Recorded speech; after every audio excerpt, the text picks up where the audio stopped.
Hello, good afternoon po. Happy Sunday sa lahat.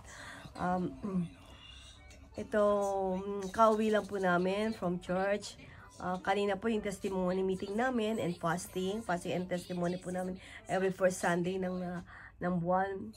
Sa dami po ng nag-testimony kanina, nawala na po ako ng chance para makapag-testify. Anyway, dito na lang po ako mag-testimony. Hinihingi ko po yung konting oras nyo. It's about tidings po.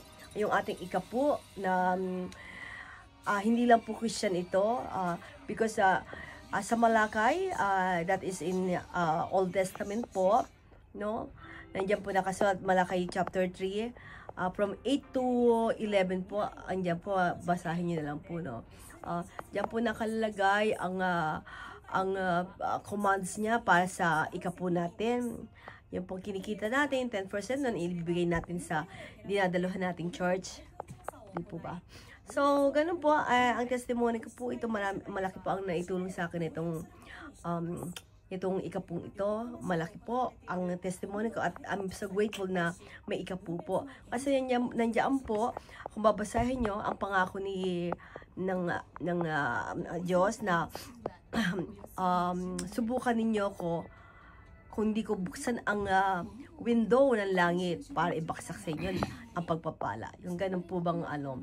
So, sa church po namin, syempre po, by faith po yan, ang pagbibigay ng ikapu by faith po.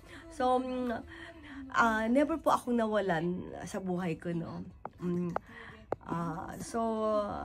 Talaga po nagpapasalamat ako sa blessing ng ikapu po natin yan.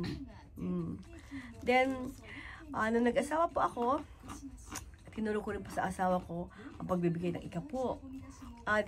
Starting this year, nag-umpisa na akong humingi sa kanya para sa ikapu niya. Then, alam niyo po ba, na-surprise ako kasi nung February 27, siya na po ang nagsabi sa akin na, ito na yung ikapu ko. Di po ba? Para pong natuwa po ako ng bongga doon. So, subukan nyo pong magbigay ng ikapu nyo, no? Malaki po ang biyayang ibibigay nito sa atin, hindi lang po sa temporal, kundi po sa spiritual din po.